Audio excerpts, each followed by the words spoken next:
Yes, conveying information out of the country was kind of funny because you could only do it by telephone, knowing all the while that the calls were being monitored. That was a troublesome undertaking. There was also the method of taking photos of the magazines we produced. Then there were couriers who visited from Finland, Sweden, and beyond. To an extent, we were able to maintain contact with the media. There were correspondents from Swedish newspapers in particular, who took an interest in us at that point in time. Two, whom I'd been in contact with, were required to leave the Soviet Union after I was arrested. The foreign journalists were accredited in Moscow. They had to have permission to visit Estonia. In these cases, tricks would be resorted to. The person they were supposed to meet with would be stopped from going to the meeting. They would just make it impossible to meet with the journalist. It seems rather strange now in retrospect. How could something like this be possible? But it was truly frightening, and the powers that be and the structures of repression made maximal use of this, you could say to the hilt. By then, no one was being killed or shot anymore. There were, of course, cases where people died in the camps, like the case of Yuri Kuk and some others, but those tended to be unfortunate exceptions. Direct and brutal physical violence of the Stalinist kind was no longer being used in the 80s, but the fear of brute violence was still being cultivated. You would hear rumors that one thing or another might happen to you.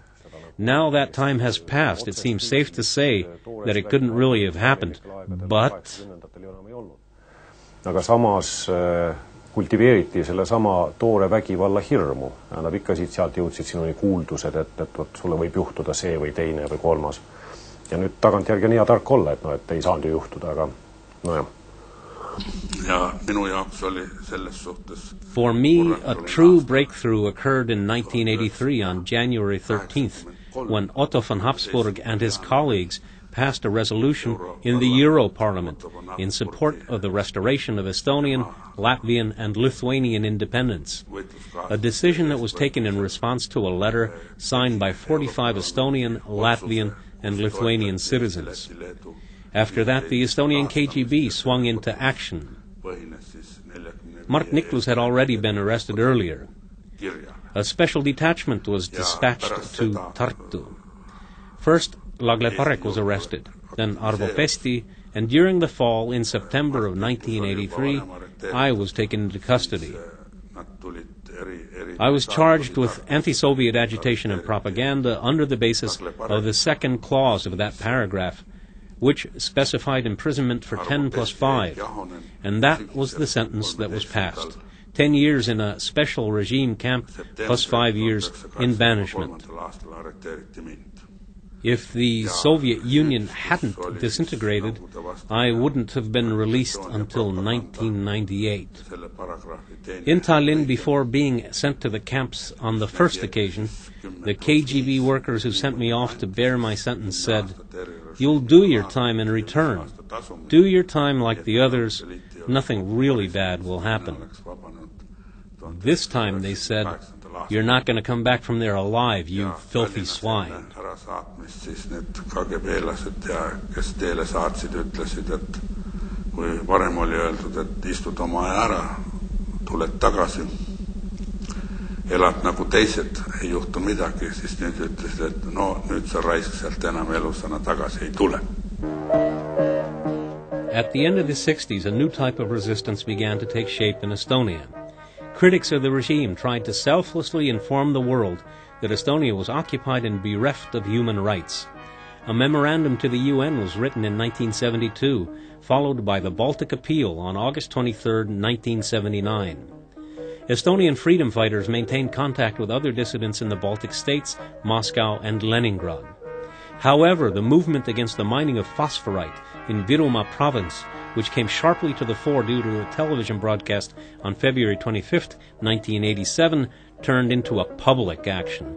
It morphed into a general struggle for independence and took the form of opposition to the catastrophic policies of Moscow and the ECP.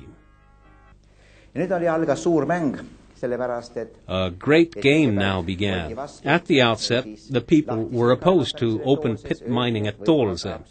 They said that it might be possible to mine underground, which diverted people's attention. Then the Rakvere deposits were discovered, and they were even more extensive. At that point they said, why fool with Toolse at all? The Rakvere site is much bigger. This was typical of the Soviet obsession with all that is big, and the attention was now focused on Rakvere. That was in 1981. You could say the first phosphorite war took place during the 1972-1981 period.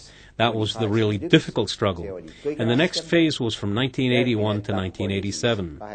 By then there was less actual danger since the Soviet Union had imploded in an economic sense.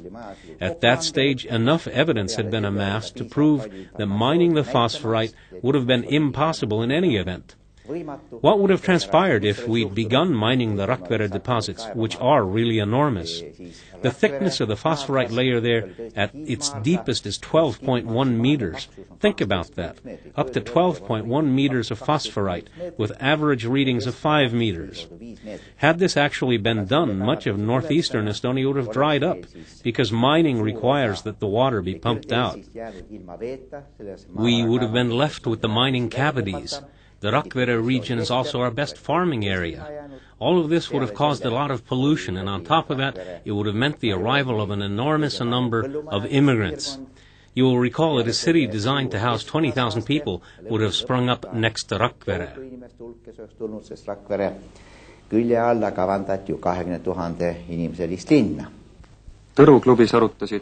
People from a number of walks of life discussed the mining of phosphorite at the Tõru Club. Pressure has to be constant, so that the people at levels where decisions are made understand that we are fighting for our lives. We aren't joking. We're not selfish, and it's not that we're not willing to share. We are in mortal fear. We have to make that abundantly clear, so clear that everyone understands. The Soviet system simply expended itself during the Cold War because of the toll that the Star Wars race took. Oil prices fell during the 80s, and that also drained her strength and lessened her aggressiveness. Treaties were signed with other countries within the framework of détente. The party, sensing the weakness of the state, began experimenting with the forms of socialism in 1985. Perestroika, which means restructuring and renewal, and glasnost, which means openness, these didn't bring economic results, but they did cause liberalization and an end to the political pressure of the regime. This meant that the old, deep-seated fear of Soviet power began to quickly dissipate. This led to massive and broad uprisings against the system and spelled the rapid approach of the end. See tõi kaasa massilised üldrahvalikud vastuhakkamised süsteemile ja see tähendas lõpu kiiret algust.